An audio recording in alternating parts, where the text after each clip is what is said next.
जय हिंद प्यारे साथियों। जैसा कि आप सब देख सकते हैं कि आज की इस क्लास में हम बात करने वाले हैं एयरफोर्स एक्स वाई ग्रुप के बारे में कि क्या होता है ये एक्स ग्रुप और वाई ग्रुप, पोस्ट कौन कौन सी रहती हैं, आयु, सैलरी कितनी होती है इसमें, सिलेबस क्या क्या आता है, एग्जाम पैटर्न कैसा होता है और योग्यता क्या क्या होती है, क्या क्या योग्यता इसमें चाहिए। इन सारे विषयों पर हम इस वीडियो में चर्चा करने वाले हैं। इस वीडियो में संपूर्ण जानकारी तुम लोगों को मिलने वाली है, तो वीडियो के अंत तक बने रहना है और इसी के साथ हम अपना वीडियो शुरू करते हैं। तो चलिए देखिए 2025 का जो नोटिफिकेशन है वो आ चुका है और इसमें देखो देखते हैं इस वीडियो में संपूर्ण जानकारी तुम्हें मिलने वाली है।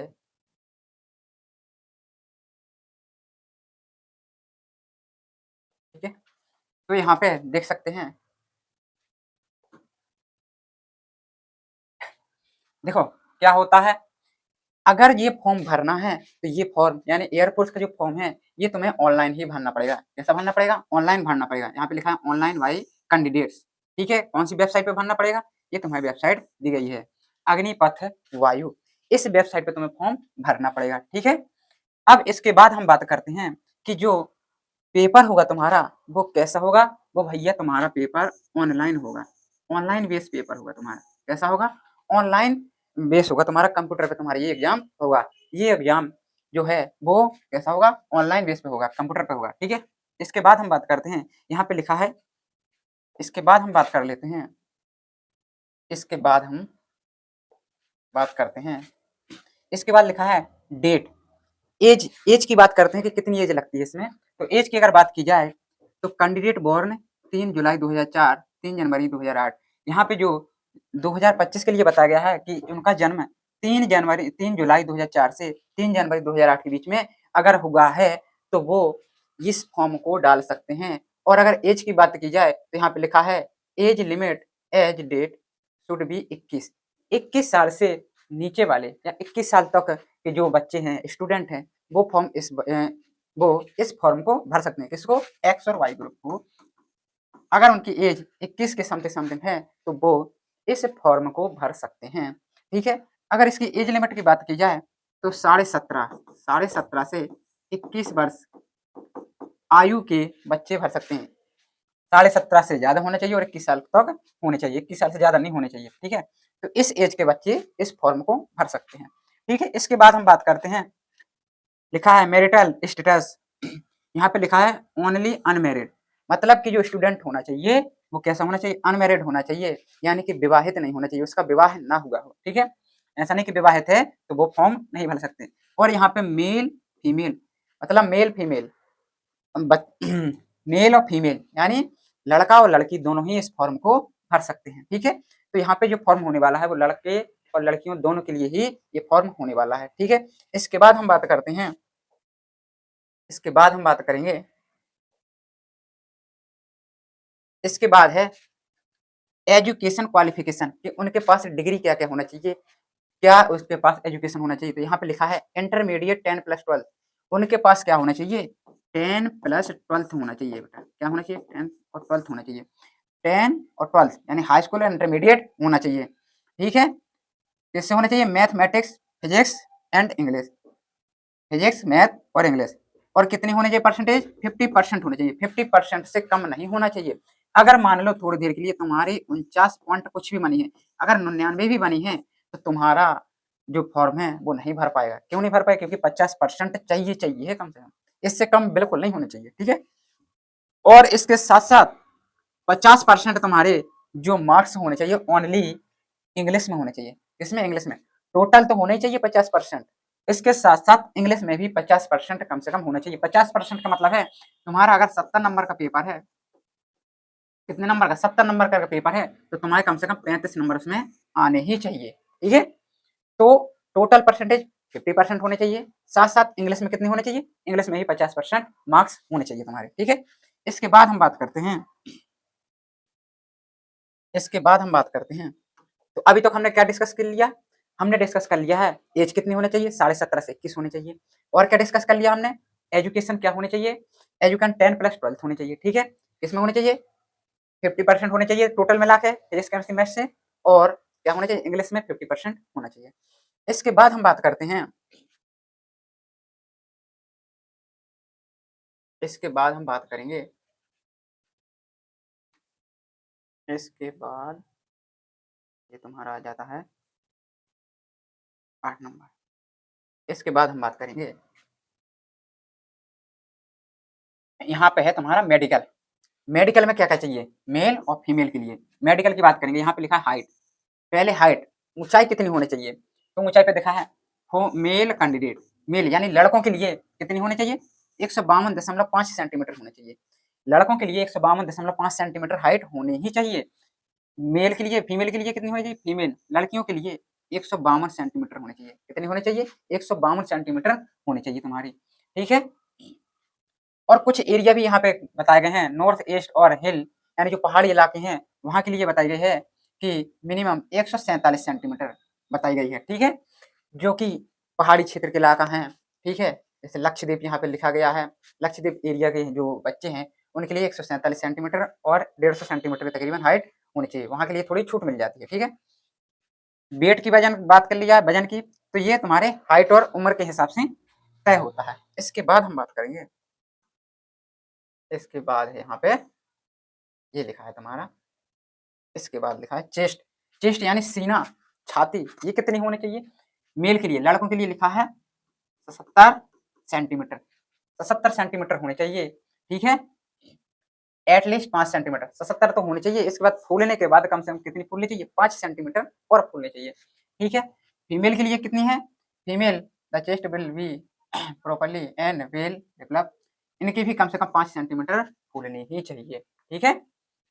हियरिंग, सुनने की क्षमता कैसी होनी चाहिए, candidate should be have normal hearing, इनकी सुनने की क्षमता नॉर्मल होनी चाहिए, ठीक है। ज़्यादा न ज़्यादा ऊंचा सुनता हो और न ज़्यादा कम सुनाई देता हो, ठीक है।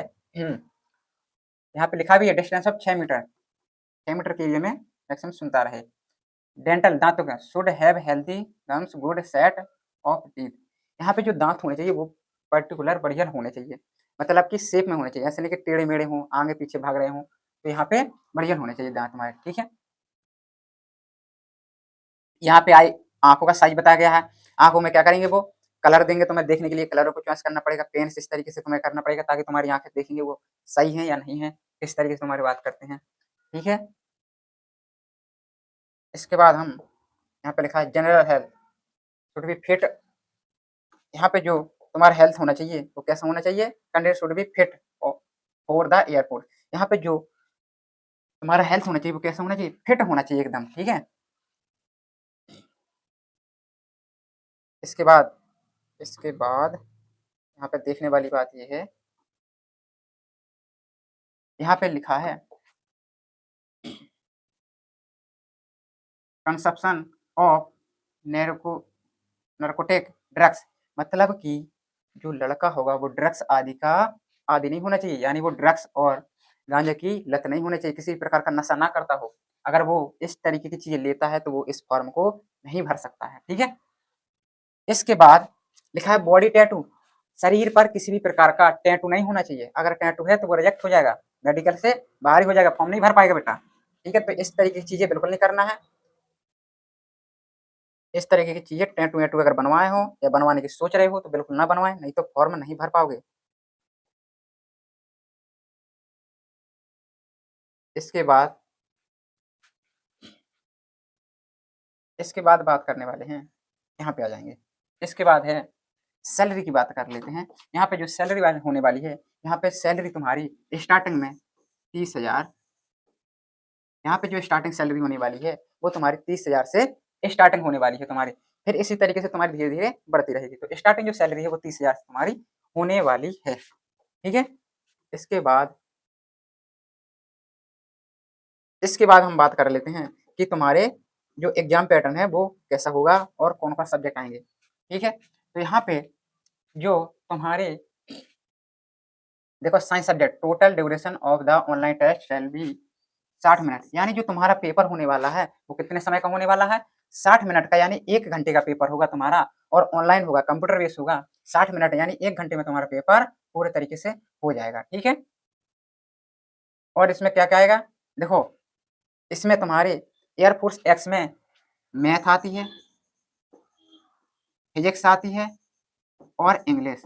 ये तुम्हारा सिलेबस रहता है। मैथ, फिजिक्स और इंग्लिश होती है इसमें तुम्हारी एयरफोर्स एक्स में। तो ये तुम्हारा सिलेबस रहा। इसके बाद और देखता हूँ मैं कुछ और बताने लायक है तुम्हारे लिए। हाँ, यहाँ पे थोड़ी और रह गया है मेडिकल का। देखो यहाँ पे जो दौड़ है तुम्हारी, दौड़ की ओर चर्चा कर लेंगे। यहाँ पे जो तुम्हारी रनिंग होने वाली है 1.6 किलोमीटर यानी 1600 मीटर। कितनी होने में? 1600 मीटर को दौड़ना है तुम्हें कितने में? 7 मिनट में।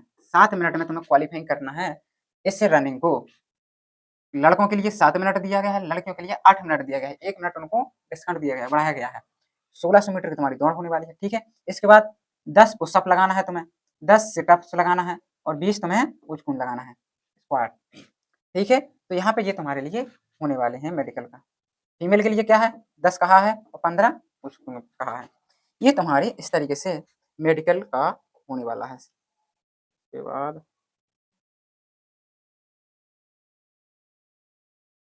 अब यहाँ पे बताया गया है तुम्हारा किस तरीके से तुम्हें फॉर्म भरना है, ये तुम कॉपी पे भरा ही लोगे। तो इस तरीके से मैंने बताया, शॉर्टकट्स में थोड़ी समझ लेंगे अपन। देखो, एज की सबसे पहले बात कर लिया है, एज की अगर बात कर लिया है तो एज तुम्हारी 17.5 से 21 वर्ष की होनी चाहिए, ठीक है। क्वालिफिकेशन की बात कर लिया है, क्वालिफिकेशन की अगर बात कर लिया है तो यहाँ पे तुम्हारा 10 प्लस 12th होना चाहिए। कितने परसेंट के साथ? 50% मार्क्स के साथ तुम्हारा 12th होना ही चाहिए। सैलरी की बात कर लिया है, सैलरी की बात कर लिया है तो सैलरी तुम्हारी 30,000 होनी ही चाहिए। वो सैलरी तुम्हारी 30,000 मिलेगी ही मिलेगी, ठीक है, 30,000 रुपए। तो सैलरी यहाँ पे तुम्हारी 30,000 स्टार्टिंग होने वाली है, ठीक है। इसके बाद तुम्हारी जो रनिंग है मेडिकल है, 1600 मीटर की तुम्हारी रनिंग होने वाली है, पुशअप होने वाली है, शरीर पे टैटू नहीं होना चाहिए किसी प्रकार का, ठीक है, और दांत तुम्हारे फिट होने चाहिए। और यहाँ पे जो हाइट है 152.5 सेंटीमीटर लड़कों के लिए, लड़कियों के लिए 152 सेंटीमीटर, ये तुम्हारी हाइट होने वाली है। तो इस तरीके से आज के इस वीडियो में हमने एयरफोर्स एक्स और वाई के लिए, दोनों के लिए पूरी जानकारी प्राप्त की है कि किस तरीके से इसमें एज होती है, किस तरीके से इसमें क्वालिफिकेशन लगती है और किस तरीके से इसमें सैलरी होती है और क्या इसमें दौड़ धूप मेडिकल वगैरह होता है। तो आशा करते हैं कि आप लोगों को ये वीडियो पसंद आया होगा। अगर वीडियो पसंद आया है तो कमेंट में जय हिंद लिखें और अपने दोस्तों में शेयर करना ना भूलें। मिलते हैं नेक्स्ट वीडियो में। जय हिंद, जय भारत।